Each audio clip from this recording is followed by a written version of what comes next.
Social media की चिंगारी ने पूरे नेपाल को जला दिया है। नेपाल की संसद हो या राष्ट्रपति भवन, नेपाल में चारों तरफ हाहाकार मचा हुआ है। प्रदर्शनकारियों ने ना पीएम का घर छोड़ा है और ना ही मंत्रियों का। तस्वीरें दिखाइए पीसीआर। वित्त मंत्री और विदेश मंत्री को दौड़ा दौड़ा कर पीटा गया है। नेपाल के पीएम इस्तीफा देकर नेपाल छोड़कर भाग गए। आइए सबसे पहले आपको ये तस्वीरें दिखाते हैं। आज की जो सबसे बड़ी तस्वीरें हैं वो दिखाते हैं आपको। आज नेपाल में देखिए एक बड़ी खबर आ रही है नेपाल से। नेपाल के सेना प्रमुख देश को संबोधित करेंगे, इस सूत्र कह रहे हैं। थोड़ी देर में नेपाल की सेना प्रमुख का संबोधन होगा, ये जानकारी आ रही है। थोड़ी देर में अशोक राज सिंहदेल का संबोधन होगा, ये जानकारी नेपाल से आ रही है। तो सेना प्रमुख थोड़ी देर में नेपाल की जनता को संबोधित करने जा रहे हैं।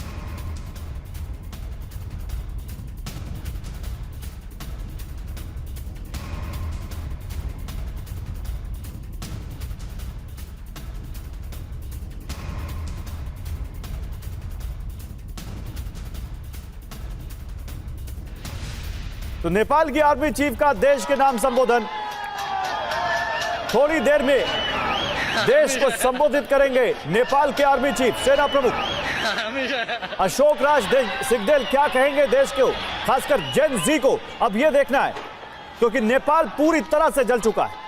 नेपाल में कोई भी, आप काठमांडू में चाहे वो राष्ट्रपति भवन हो, चाहे संसद हो, चाहे वो प्रधानमंत्री का आवास हो, चाहे मंत्रियों का आवास हो, कुछ नहीं छोड़ा है वहां पर प्रदर्शनकारियों ने, जेन जी ने।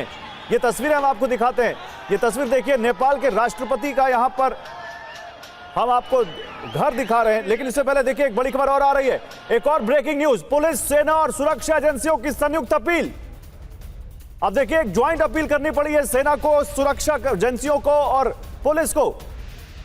प्रदर्शनकारियों से शांति बनाए रखने की अपील की है। यहां पर इन तीनों एस्टैब्लिशमेंट्स ने, इन तीनों ने कहा है कि प्रदर्शनकारी संयम बरतें, जेन जी संयम बरतें, शांति बनाए रखें। लेकिन इस बीच एक बड़ी खबर आ रही है, नेपाल के कार्यालय में, राष्ट्रपति कार्यालय में प्रदर्शनकारियों ने आगजनी की है। पूरा उनका जो शीतल निवास है, जो उनका जो राष्ट्रपति प्रेसिडेंट हाउस है, उसको आग के हवाले कर दिया है। वो तस्वीरें दिखाइए। भीड़ ने राष्ट्रपति भवन में आग लगा दी।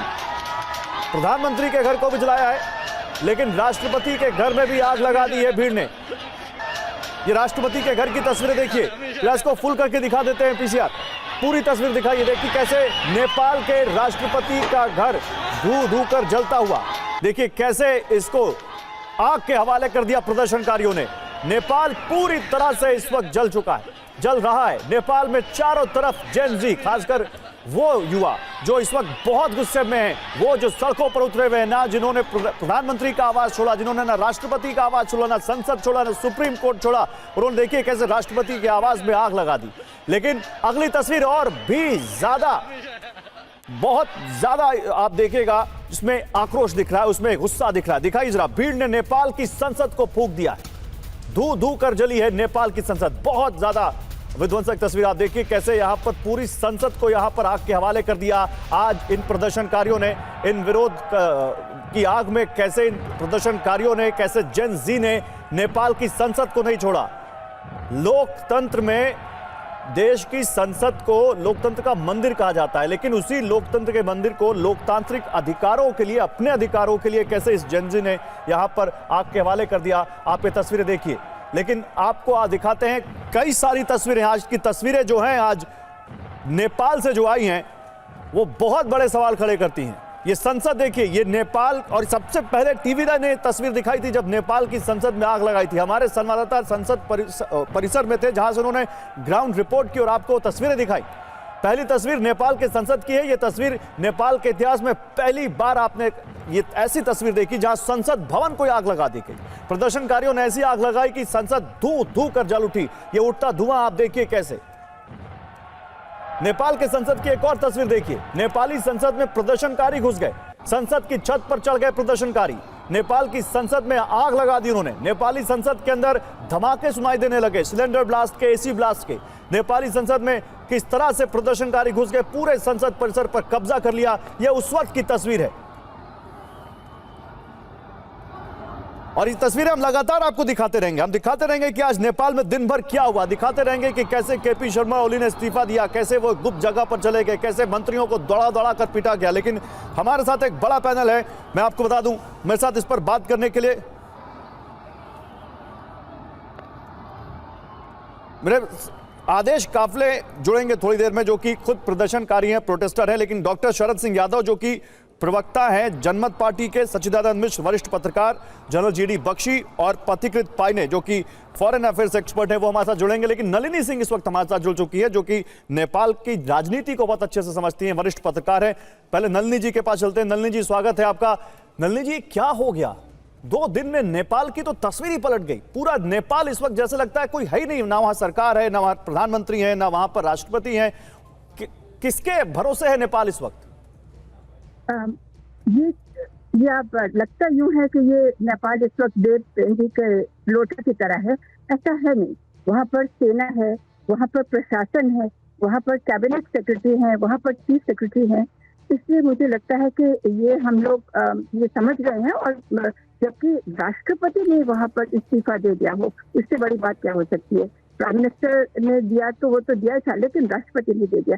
मैं एक बात जरूर कहना चाहूंगी, जैन जी इस वक्त अपने इतिहास को आग के हवाले कर रहा है। ये तो बहुत ही समझिए कि उनको समझाने वाली बात है कि आप जा के बिल्डिंग्स आग के हवाले कर रहे हैं। ये तो बिल्कुल कुछ बहुत सोची समझी मुझे नहीं लगता कि किसी भी पीढ़ी को ये करना चाहिए। दूसरी बात है कि बहुत, जैसे आपने कहा कि ये हो क्या गया अचानक।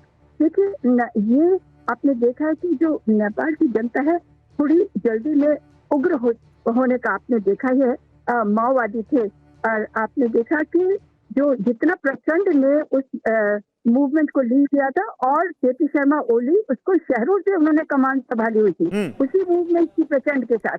तो उस दौरान 12,000 नेपाली नागरिकों को इन्होंने मौत के घाट उतारा था, क्योंकि ये चाहते। और ये भी कहना जरूरी है कि जब वो आए, ये युवा तब वो थे, वो आए और उन्होंने नारायण हिप्पी पैलेस को, महल को, उसकी घेराबंदी की, तो वहां से किंग ज्ञानेंद्र को वहां से निकलना पड़ा। तो ये बिल्कुल सही बात है कि जब नेपाल से युवा कुछ ठान देता है तो कुछ करके ही निकलता है, वो ऐसे नहीं निकलता है। तो इसलिए अब ये सब चीज हो गई। नहीं, बिल्कुल आप सही कह रही नलिनी जी। नलिनी जी, आप सही कह रही है और मैं आपसे भी और बात करना चाहता हूं। अभी आपसे इस बारे में और बात करूंगा, लेकिन कुछ तस्वीरें जो बता रही हैं कि नेपाल में किस वक्त हालात खराब हो चुके हैं, कैसे चारों तरफ वहां हाहाकार मचा है, मैं कुछ और दिखाना चाहता हूं। नलिनी जी, इस पर फिर मैं आपसे बात करूंगा। एक बड़ी खबर आ रही है, दिल्ली में नेपाली दूतावास की सुरक्षा बढ़ा दी गई है। दिखाइए जरा खबर। ब्रेकिंग न्यूज, दिल्ली में नेपाली दूतावास की सुरक्षा बढ़ा दी गई है। दिल्ली पुलिस के जवानों की संख्या को बढ़ाया गया है। नेपाली दूतावास के बाहर प्रदर्शन की आशंका है।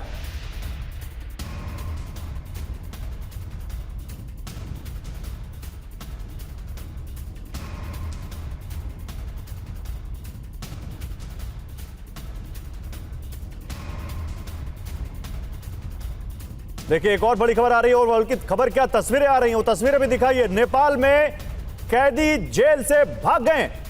प्रदर्शनकारियों ने कैदियों को निकाल दिया है। प्रदर्शनकारियों ने जेल के दरवाजे खोल दिए नेपाल में, और नेपाल में कैदी जेल से भागे हैं। तस्वीरें आ रही है वहां से, कैदी अपना सामान लेकर कैसे भाग रहे, दिखाइए जरा ये तस्वीरें। देखिए, नेपाल में कैदी कैसे जेल से भागे हैं। कारागार कार्यालय, वहां पर एक बोर्ड भी लगा है जहां पर उसमें दिखा हुआ है, वो हमने भी देखा। और कैसे यहां से निकलते हुए कैदियों की बड़ी संख्या, देखिए ये देखिए कैसे बड़ी संख्या में कैदी न केवल जा रहे बल्कि अपने हाथ में जो भी लग रहा है वो भी लेते हुए जा रहे हो यहां से। ये नेपाल की तस्वीरें। कुछ ऐसी तस्वीरें हमने अफगानिस्तान में देखी थी जब वहां पर कैदी निकलकर भागे थे जेल से, और अब देखिए नेपाल में हमने तस्वीरें देखी हैं कैसे यहां पर कैदी जेल से भाग रहे हैं। ये तो कुछ गंभीर मामला हो चुका है अब यहां पर। जल्दी से जनरल बख्शी, जो मैं आपसे पूछ रहा था, एक उस पर भी जानकारी मुझे चाहिए। ये हो क्या रहा है सर? म्यांमार, अफगानिस्तान, बांग्लादेश, अब देखिए यहां पर श्रीलंका, अब ये नेपाल। चलिए देखिए, यहां पर जनरल बख्शी से हमारा संपर्क कट गया है, लेकिन डॉक्टर शरद सिंह यादव हमारे साथ जुड़ चुके हैं। जनमत पार्टी के प्रवक्ता है, नेपाल की पार्टी है ये। डॉक्टर यादव, ये क्या हो रहा है वहां नेपाल में? आप लोगों को लग रहा है कि कुछ इस पर कंट्रोल हो पाएगा? जी, सभी पैनलिस्ट और टीवी 9 के दर्शकों को मेरा प्रणाम। जो अभी नेपाल की हालात है, ये बहुत ही एक बुरी दौर से गुजर रहा है और ये पूरे विश्व के लिए, लोकतंत्र के लिए एक सबक है कि नेताओं ने लोकतंत्र को अपना जागीर समझ के हम जो भी करेंगे जनता इसके ऊपर मौन रहेगा, ये नहीं है। जो कल घटना घटा है, सबसे पहले मैं किसी दल का प्रतिनिधि होने से पहले मैं इस देश का एक जागरूक नागरिक हूं और उस हैसियत से, उस नाते से मैं कल का जो एक युवाओं का, जेनजी का जो एक शांतिपूर्ण एक आंदोलन था, जो वो लोग भ्रष्टाचार के विरुद्ध में, जिसपे हम लोग बहुत पहले से ये चीज को उठाते आए थे, भ्रष्टाचार के विरुद्ध में, और नजदीक में आते आते जिस तरह से सामाजिक संजाल, सोशल मीडिया को बंद करके पीपल का जो राइट्स है, जो बोलने का अधिकार है, जो संवैधानिक अधिकार है, उसे कुंठित करने का जो सरकार ने काम किया, इसमें युवाओं का बहुत बड़ा योगदान कल के आंदोलन में रहा। और जैसे सरकार ने, पुलिस ने, सरकार ने सीधा युवाओं को, बहुत कम उम्र के युवाओं को सर में गोली मार के और छाती में गोली मार के उन लोग का हत्या जो किया है, ये जितना भी हम लोग निंदा करें ये कम है। मेरे तरफ से उन सभी युवाओं को हार्दिक श्रद्धांजलि व्यक्त करना चाहता हूं। जब राजतंत्र की समाप्ति हुई और उसके बाद जो खास करके बड़े दल, कांग्रेस, एमआलए, माओवादी, ये लोग जो सपना दिखाए खास करके नेपाल के जनता को, और आज 35 साल से ज्यादा होने के बावजूद देश का जो अवस्था है, देश में पलायन की नौबत है, रोज नहीं, बात आप सही कह रहे हैं, लेकिन फिर इसके जिम्मेदार भी तो पॉलिटिकल पार्टियां ही है ना, जिनसे जनता इतना गुस्सा है। वो पॉलिटिकल पार्टी चाहे वो सत्ता में हो चाहे वो विपक्ष में हो, सबसे गुस्सा है। देखिए एक और बड़ी खबर आ रही है, मैं आ रहा हूं, हमारे जो बचे हुए प्रवक्ता है उनके पास। नेपाल में हिंसक प्रदर्शन चल रहा है, भीड़ ने पुलिस के हथियार छीन लिए कुछ देर पहले, और जब वो संसद में घुसे थे तो हथियारों के साथ दिखे थे प्रदर्शनकारी वहां पर, तो हथियारों के साथ भी वहां पर प्रदर्शनकारी दिखे। संसद में जब वो घुसे थे तो हथियार लेकर घुसे थे। इन हथियारों की तस्वीरें देखिए, भीड़ ने पुलिस के हथियार वहां पर छीन लिए थे और पुलिस के हथियार उनके